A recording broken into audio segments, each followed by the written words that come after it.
Welcome back, Colts Nation. Welcome back, Sick Podcast, the Anvil Show watchers, Anvilites. I don't know. I'm just trying that out. But you know what? We're back. It's Tuesday. We're gonna talk football. We got some exciting things coming up. OTA start tomorrow. So yeah, we got to do a deep dive. So with that being said, Sammy, bring us in. Turn up your volume. Because you're about to listen to The Sick Podcast. Anvil Show. Intercepted! Marlon Jackson! Marlon's got it! We're going to the Super Bowl! We're going to the Super Bowl! Marlon Jackson with the interception! He picked off Tom Brady! The sickest Indianapolis Colts podcast. It's gonna be sick. Yes. Ooh, somebody get some Oh! buttons. Yes, they did. Yes, they did. And once again, welcome back to the Sick Podcast, Anvil Show. We are back on this glorious evening. I'm going to say post Indy 500 for everybody who watched. I heard it was very exciting, so I'm glad that y'all enjoyed it. But without further ado, I'm CJ. I have with me the esteemed DEI.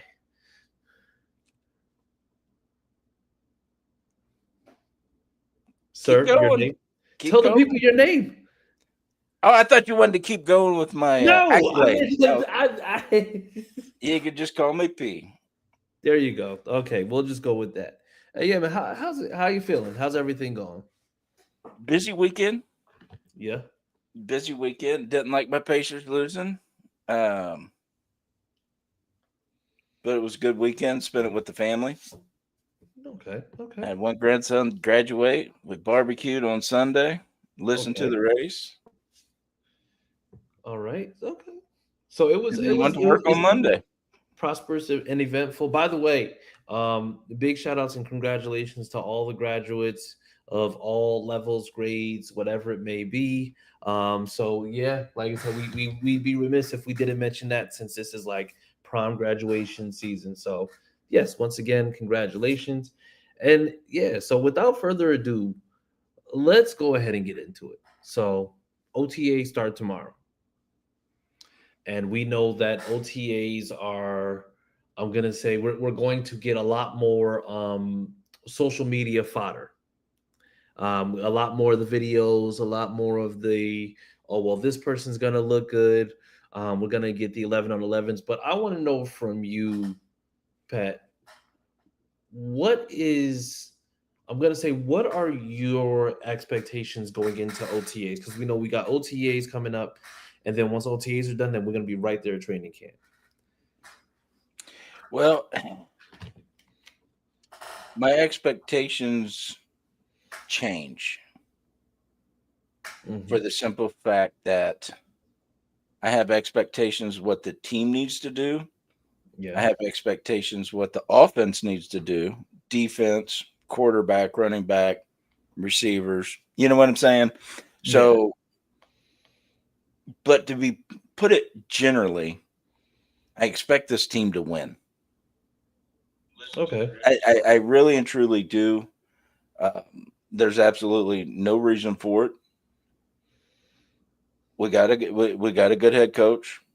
We got a more aggressive defensive coordinator. Ballard took care of a lot of needs through free agency. Beef those needs up through the draft. Mm-hmm.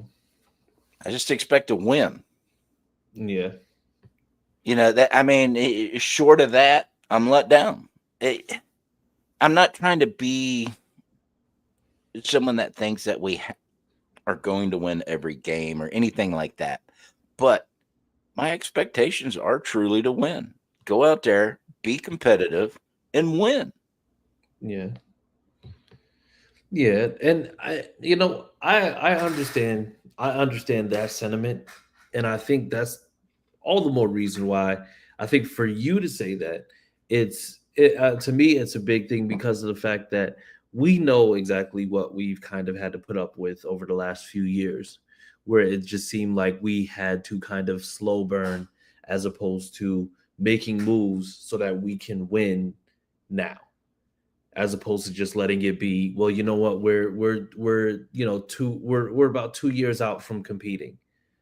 Okay, so then why the hell did we not do anything? Like, why is there this timeline that makes it so long for us to have to wait for there to be some type of success, as opposed to just saying, you know what, if we make these moves with the cap that we have, then we'd be just fine. Mm-hmm. And so just speaking to different fans, speaking to different people that generally will go with the team and just say, hey, you know what, let's see what happens. That's what I'm looking for, because I understand, or at least for me, it's like I've always been patient. I think for me, it's just like I was patient with Ballard for a very, very long time. But I think it just got to a point where I'm just like, bro, like I don't have, I don't want to be patient anymore, because we're being told that we have to be patient, and we're being told that we have to continuously just wait and wait and wait. And I mean, we're waiting until we can't wait anymore. And then once we get to that point, then it's just like, okay, we should be in the mix. Be in the mix for what? That's like somebody saying, hey, listen, things are gonna get good, things are gonna get good. And then they say, watch this.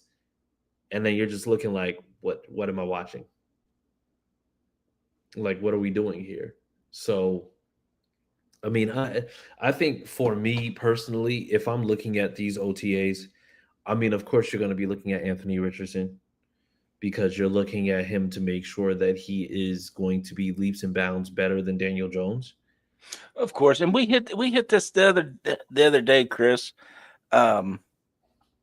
where Anthony was throwing and Daniel Jones was throwing. Yeah. And we were trying to, oh, he looks good. Oh, he could done this, done that. And I made a point that it was backyard football. Yeah. No pressure.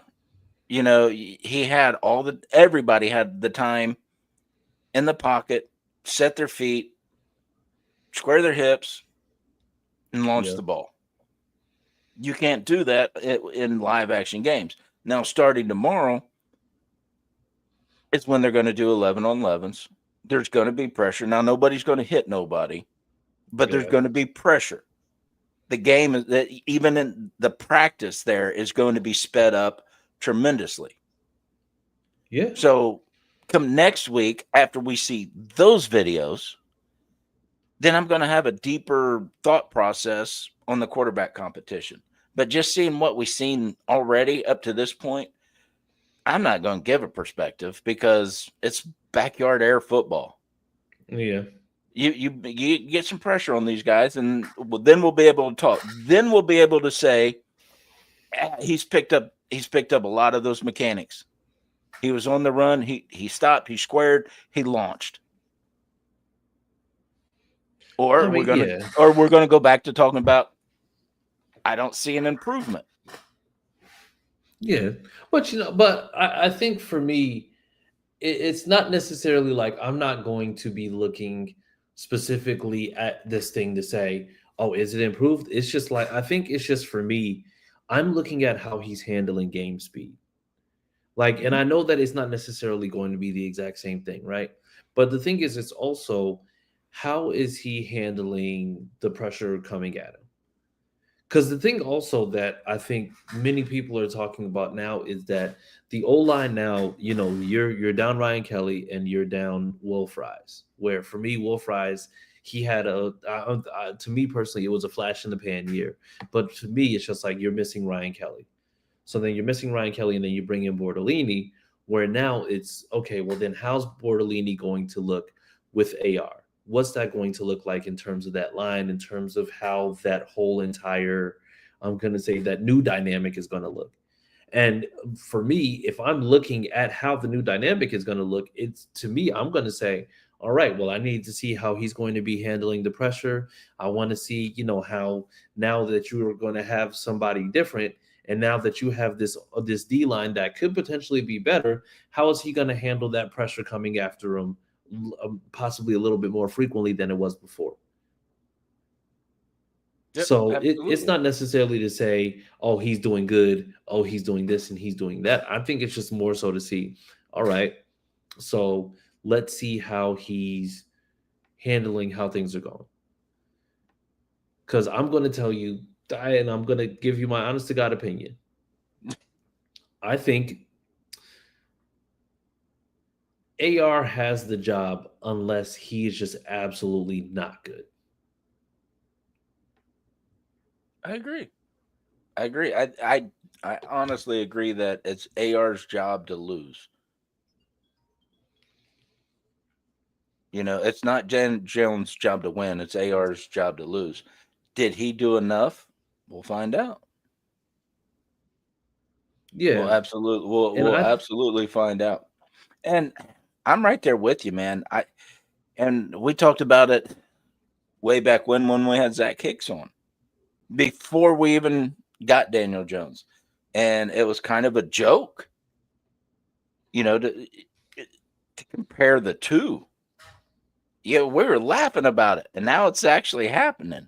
So, yeah, let's see. Let's see what happens. I yeah, man, I'll be the homer, and I have full trust in Anthony that he's got his head right. hmm Full trust that he went down. He got the extra coaching in that he needed. He paid attention. He listened, and he's tuning his game up. Now you asked earlier about our what we wanted to see from the team. And yeah, I broke down that my thought processes are different. Quarterback, running back, tight ends, whatever. But what I want to see out of Anthony is that solid learning. yeah, He doesn't have to be perfect for me. He's got to be better this year, absolutely. But I want to see, did he get that small stuff? Did he coach or practice with this new coach out there enough and learned all the small stuff that it takes? yeah, Yeah, you got a big arm, you can throw it 8 miles. Great. But what can you do afterwards? Or if that's not the play and you got to throw it short, or if the pocket collapses, can you run out, create room, give your receivers another step or two, and get the ball to them on the run? There's a yeah, lot of little things that he was missing from his game that if he can dial those in, his game is 10 times better. That's what I yeah, want to see from Anthony. I don't have to see perfection. You're not yeah, going to see that in any human on this earth. So don't expect it from your quarterback. But yeah. you want to be this franchise's quarterback for years to come, you better get those small things down. Oh, 100%. Yeah. And I think the small things is kind of his issue, because the problem is that he the way that Anthony Richardson has kind of played the position of quarterback is the way that you have, or the way that you play, or the way that a child plays Madden when you have Tyreek Hill, Xavier Worthy, and Jalen Waddle at wide receiver. You're looking to just throw it deep, and it's just like them to be everything else. I'm going to go and I'm going to hit this person for an 80-yard touchdown. And I think that's kind of been his issue, because he hasn't been challenged to just take the underneath. I think it's just more so just always been deep pass, deep pass, deep pass. And teams have keyed in on the fact they're just like, oh, well, he's going to throw it deep anyway. So I mean, if he's going to throw it deep, then guess what we're going to do? We're just going to play deep, and then he's Yep. going to have to he's going to have to hit us underneath, or he's going to have to get it with his legs. And I mean, that's the reason why it's been what it is just for so long. And I think right now, the way that we're looking in terms of what the team looks like with his passing, with the mechanics, I think that's the reason why like we're talking about it. Like, I was literally in a space before we got into here. And so as far as like this team, like one of the examples that I use, they're just like, when one of the guys, he was like, "Hey, what is a step? What is a step in the right direction? What's a big step for AR?" And I'm just like, for me, if you're in the high 50%, high like let's just say that 58, 59% completion percentage, that changes things. But I'm just like, but also if we break down some of those games from last year, like I said, I think we spoke about this last week.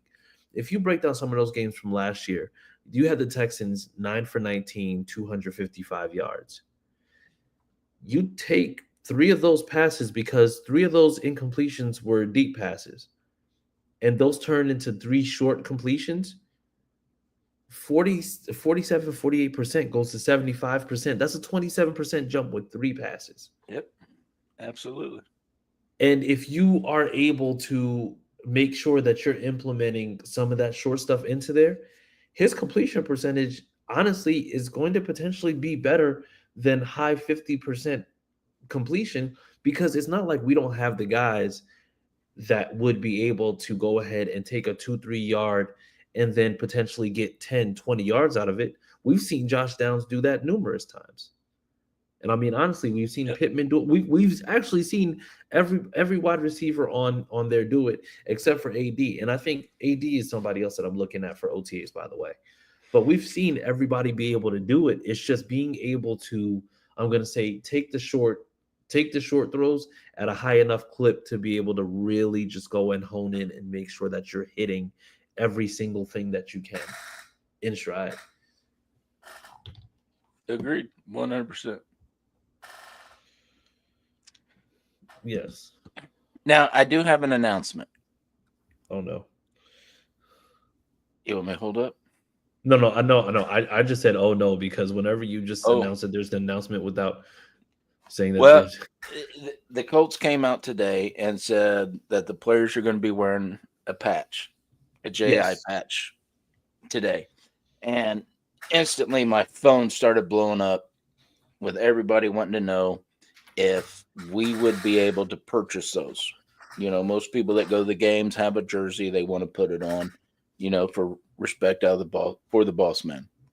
So I reached out to my Colts people. They didn't have an answer as to if they would be on sale or not, but he did say he would ask and find out. So when I get some information about the patches, if the Colts are going to sell those off to the fans, we will put it out to all you guys. So just, you know, come back next show. We might have an answer. We might not. I hated to even bother my guy because of everything they're going through right now. Yeah, with the passing of the boss. But, you know, we are for the fans. Oh, absolutely. Know, and more than a dozen people, you know, messaged me asking about those patches. So I thought it fitting enough to go ahead and bother him with this because enough people's wanting to know. Yeah. So, but there you go. I don't have an answer yet, but we're trying to find an answer for everybody. So I definitely want one. And we talked last week on the show of having a guitar, a patch of the shape of a guitar, you know, with his initials on it and maybe even the signature. So even if the Colts don't let the fans do that, maybe we can get together with a few people and see if we can get those created, you know, on our own, you know, for the fans to show their respect. Yeah. So just come back next week, check up on any updates, make sure you're following us on the socials. If we get any updates, we'll put them out there as well. Yep, 100%. Absolutely. So, like I said, just stay tuned. Make sure that you are following the Twitter page, Facebook page, because we'll make sure that we also have the announcements on there for whatever we find out. And thank you, Big P, for that, because I know we were talking about that. And as always, man of action, making sure that you're going ahead and making sure that you're doing the things for the people. So that would be fantastic. Yes. Well, I tell you, Chris, it's been a blessing to get to do what I get to do. It truly is a blessing.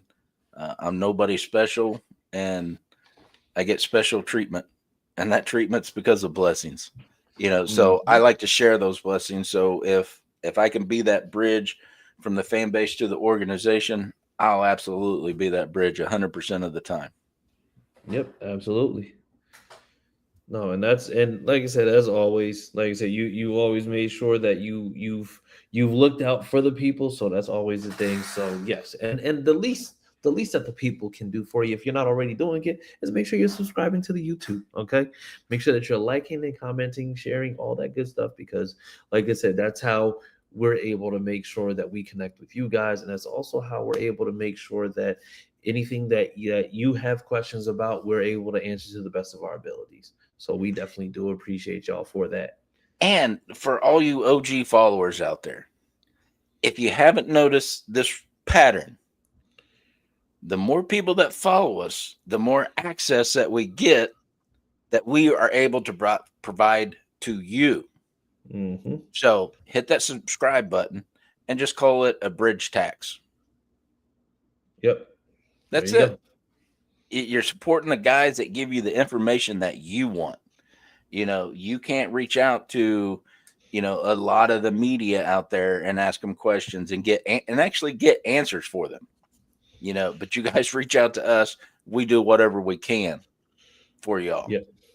So Absolutely. pay the tax. It's just the subscribe button. Bada bing, bada boom. There you go.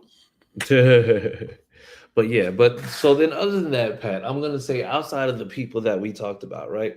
So like I said, OTAs coming up tomorrow.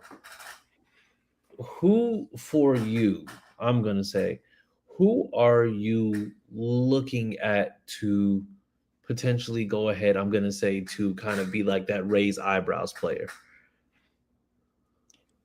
This is a very Homer question or answer. But it can't be Anthony Richardson. No, not Anthony. We've talked about him, and our expectations for him are high, but we know what his potential is. Mm-hmm. So to me, that's why our expectation is that high. But for that guy that's going to raise my eyebrow, and I say it's a Homer answer because we got to meet Drew Ogletree last year. He came out, he helped us with a cornhole tournament. Mm-hmm. And we've been palling around ever since. But before we actually got to meet Drew face to face, before all of this, watching his rookie season at training camp, I'm standing on the sidelines, looked over at Stephen Holder from ESPN and said, "That dude's a badass." Oh yeah. And he turns back and goes, "Yeah, he's easily tight end number 2 already." Yep. And then he blew that ACL. We saw some glimpses last year. So he's the one that I believe that's going to raise the eyebrows. One, he's in a contract year this year. Two, they just drafted a tight end at in the first round, so that's more pressure. 3, I think he can get the job done, and I've said it all along. So I want to see him out there, just catching everything, getting yak, blocking people, knocking them over. I want to see a major breakout year for Drew Ogletree. That's going to be my eye raiser, and I think he can do it. I really and truly do. And that's not taking away anything from Warren. It's not taking away anything from Jelani Woods. It's not taking away anything from anybody. But I truly believe this is his breakout year. Mm-hmm. And then coming into next year, it's not going to be a tight end battle for number 1 per se.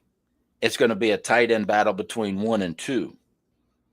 And who's getting the most reps. And that's a good thing for all of us. Yep. Absolutely. And I believe it's going to be Warren and Ogletree 1 and 2. And they're going to battle it out. They're going to have a lot of fun, and we're going to win a lot of games. Yeah. I think that's going to be because for me, and seeing some of the players, like, I'm going to say a person like Ogletree is Groot. Like, he is Groot. Like, that is like he's a tall dude. Like, I wonder if we Absolutely. can get an Ogletree jersey on Groot. Anybody with those mad computer skills, do that and send it to me. It's what's the craziest part about it is I love that, Chris. I absolutely love you know what the absolute craziest part about it is? It literally got Groot. Last name is Ogletree. Like literally, it's just like Groot's a big Marvel tree. So as far as I'm concerned, it's a match made in heaven. So yeah, we can start working on that. Like yeah, definitely. But no, like you're absolutely right. Like Ogletree, I think he's just been dealt like a bad hand, with a couple or a couple of things with how like the season went last year, and then some things prior. But it if there's anything about him, it's just like I think right now he's probably more prepared than ever to make sure that he goes into the season because now, I mean, you drafted a tight end number one, so that means that the it's already going to be assumed that Tyler Warren is the guy, which means that these other guys are going to have to find their way in, and I mean, I think um Mo, him, and Woods, they're all in contract years. And I mean, I don't know that they're going to pay two tight ends, new contracts. So, I mean, like I said, after Tyler Warren, that's a dogfight. Yeah, I think they'll pay one, dump the other two because Warren's on a rookie deal coming into the 26th draft. They're going to pick up another one, maybe in free agency, and get back to the 3-4 tight end room that we usually have. Yeah. Yeah, absolutely. I think so. Who's your eyebrow raiser? I mean, for me, I'm gonna go. We can go offense and go defense. So Okay. I'm gonna say my offensive eyebrow raiser. I think this year is going to be and not just because we just had a camp with him, but I think it's going to be Josh Downs. Okay. And I just think so because of the fact that I think people still don't see Michael Pittman Jr. as number one, and for whatever reason. But I think if you're looking at like that wide receiver room, everybody just automatically assumes that Josh Downs is the slot just because he's like 5'10". Mm-hmm. But to me, if I'm looking at that wide receiver room and I'm seeing, those guys, I think he's going to be the one to potentially break out, especially if Anthony Richardson is going to like really have it together. Because I mean, attack the middle of that field. Yep. Yeah, absolutely. And I mean, Jinx, you've only you owe me a Coke. Gotcha. But you know what? But the craziest thing is that we saw Josh Downs get 800 yards last season, and he missed games.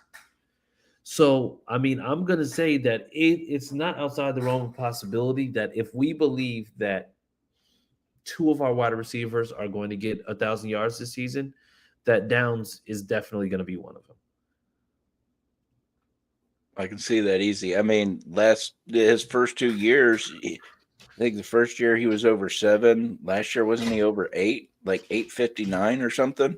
Yep. Yeah, so just keep the progression going, and it's damn near automatic. Absolutely. Exactly. Absolutely. And look, you guys, don't just watch the game. Watch some of these players. Watch the separation Josh Downs gets on his defenders. And you're going to be like, damn. Yeah. They should throw the ball to him more. Zachary says that his offensive guy is A.D. Mitchell. He's another one that I can see really raising the eyebrows because of his separation he gets. If he just forgets about those gator arms, know this is a physical game, you're going to get hit. Start catching that ball. And that kid's so fast. Yes, absolutely. Absolutely. But and you know what? I think everybody kind of has something to prove this season. Because and this is the reason why it's just like I've said it jokingly, but I think I kind of mean it too. I think you need to pay Alec Pierce early, because if he ends up being the guy that ends up being over 1,000 yards, like if this guy ends up getting 13, possibly even 1,400, that price tag is going to go up. Way up. And it's tough because now you kind of put yourself in a position where, yeah, you're going to be looking to get you're going to be looking to go and sign him. But I think signing him now as like maybe to like a mid-teens deal, maybe like a 15-16 million dollar a year deal, and him having an actual like great breakout year and that number skyrocketing is going to be the difference in how you're going to approach this team moving forward. Because like I said, if this team does well this year, you're going to look to have to pay a few guys. Mm-hmm. And I mean, it's just like I think this year, who's up? Ryman, Pierce, Cross, Woods. Ogletree, Woods. Yeah. There's a good amount of I want to say Kenny Moore and Defoe. No. Defoe's already paid. He's locked in? Yeah, Defoe was extended last offseason. Okay, cool. So we're good. He's after next season. And then Kenny just got re-upped for his. He was part of the run it back crew. So Kenny Moore got re-signed last offseason. Okay. Yeah, so that's just based. So that's it. But as far as the actual like the team goes, and I'm glad that you mentioned Defoe and Kenny, because moving over to the other side. So I'll go ahead and kick it off since you kicked this off on offense. And for me, I think the eyebrow raiser on defense, I think it's going to end up being Latu. That was my eyebrow raiser right there too. Yes, just be honest with you. Yeah, and you know what? And I think the reason why is just going to be because of the fact that we're going to see him actually get to play something besides the same bland defense and get taken out more often than not, because watching him have to play under Gus Bradley last year was both disgusting and infuriating. Like knowing what he's capable of, knowing what you can do. Now, like I said, we know that Lou disguises coverages. We know that he's a lot more aggressive. We know that he's going to make sure that he's going to put these guys in a great position to do exactly what they need to do. But I think the biggest thing to me that I'm going to be looking at is that he's going to utilize Latu, to me, very similarly in the way that he utilized Trey Hendrickson. I think so as well. We're going to see him. And everybody's already talking about how much more aggressive Coach Lou is. Yeah. You know, so you unchain that dude, holy smokes. Okay. He's gonna cause trouble. Yes.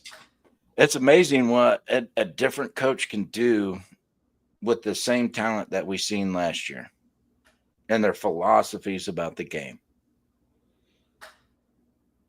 Yeah. And okay, yeah. And Chris, we talked about this out at Kenny Moore's camp about how exciting this defense is going to be playing more aggressively. Yeah. Being able to get off the field, and 3 downs. Yeah. We haven't been used to that for a couple of years now. Yeah. So if this plays out the way it looks like it's going to play out, don't expect Zaire to be the tackle champion again this year. Just don't. I can see that. Not because his talent has gone down or anything like that, but he won't be on the field as much. Yeah. And that takes away from tackles. Yeah. It's simple math. You take something out of the equation, the whole problem changes. Yeah. And that's what's going to change for Zaire. So don't say, I don't want anybody to say at middle of the year, oh, Zaire, he's taking a step back. He's slowing down. No, don't say that. Because what's really going to be happening is that the defense just isn't on the field 75% of the time. Yeah. Because we got an aggressive coach, because we got somebody that's wanting to stop the ball behind the line instead of give them 15 yards every freaking play. Yeah. Yeah. I think you're going to like the change in defensive philosophy is going to make all the difference because you're not going to be in a read and react defense where you just kind of have to see, or I'm just going to say stand and react because that's what it was. Like you're going to be looking at a completely different type of, I'm going to say mojo, different type of energy when it comes to this. So that's the reason why guys like Latu, I think, are going to do it. And I think we can, since we both agreed on the same one, I think we can go ahead and just put another defensive player out there. I think somebody I'm going to say the battle between Jalen Jones and Juju Brents, if healthy, is going to raise some eyebrows too. Because, I mean, if we're being honest, like Juju has been the guy who we know is good, but just cannot stay healthy. And we know that Jalen Jones has been able to play well, but we know that he has just played serviceable. Now you have Charvarius Ward, and now you got guys dogfighting. Like Ward and Kenny are the two that I think are the only two that have their absolute spots locked down. And then the other guys just basically have to get in where they fit in. Yeah. Yeah. And I like that perspective on Jones. But what I'd add to him is that he is getting better every year. Yeah, absolutely. Every year this kid has gotten better. From a 7th round pick, beating out a 3rd round corner, to right here we are today. That kid has gotten good. Yeah. I don't cringe when I see the ball thrown to his side. I don't. Just because I trust his play. Same way you don't cringe when you see the ball thrown at Kenny. There's a good chance Kenny's going to stop that. I feel the same way with Jones. I think Brent is going to have the harder camp to get a starting position over Jones. Yeah. Yeah. First 2 years, he's missed a lot of games. Yeah. Where Jones hasn't. 100%. And we all know reps make you better. Who got what? And I'm not taking nothing away from Juju because the kid is mega talented. But he's not been on the field. He was on one game last year. And 3/4 of the season, his rookie season? Yeah. Where Jones has been on the field every game. Yeah. And if I'm not mistaken, I don't know if he's been hurt and had to miss a game or two. It's very possible. I know Jalen. I know Jalen has been fairly healthy. But that's the reason I say that is because Jones has got the reps. We've seen him improve. We trust his abilities. So now it's up to everybody else to catch up to him. Yeah. Yeah, I think will they? Yeah, I don't know. We'll find out. Yeah, Jalen Jones has continuity on his side. And I think the thing is also, especially in this, because like I said, then the reason why I said Jalen was because of the fact that, once again, going back to Lou's defensive philosophy, you're not just having guys just playing back in zone. They're going to be playing man. They're going to be playing zone. Like you're going to have guys who are going to be able to play up and who are going to be able to press. And we know that, especially when it comes to press coverage, if press coverage is executed properly, that pass rush is going to get there almost instantly. So that is something I'm really looking forward to also. That's what always boggled my mind about Gus. He never did that. Yeah. He never played press. He just gave him open field. Yeah. God, if I don't ever see a defense like that again, I'll be happy for the rest of my daggum life. Uh he killed me with the talent that we have on this defense. He absolutely killed me. Yeah. I wanted to root for Gus. I want I wanted so bad for him to do I, extremely well. But I didn't. I did not want to root he for did not Gus. change. Yeah. He did not change during the game. He didn't change during the offseason. Nothing. Yeah. Nothing. So yeah, it was definitely, time for him to go. And we're better off for it. Yeah, absolutely. I mean, like I said, when I saw that Isaiah Rogers was getting sat down for Brandon Faison, that's when I knew that Gus needed to go, and that was only his first season. Yeah, That's that wasn't. that's all you're gonna get out of me. So yeah, but but you know what? But other than that, and I think I'm very very anxious to see what this defense is gonna look like. And I think it's just because for the first time ever, we know that we're going to get a defense that isn't going to just be a shell defense or just be a defense that is going to be passive and wait and see. Like we're going to have a defense that is going Mhm. to absolutely go out there and do what they need to do. So that's just the reason why I'm very, very excited about this defense right now. I am really excited about the defense. Absolutely. Yes. So yeah. Defense is my bread and butter. Always has been. So to see these guys go out and just wreak havoc, my God, I've been begging for it. We absolutely have. We absolutely have. So I'm right there with you.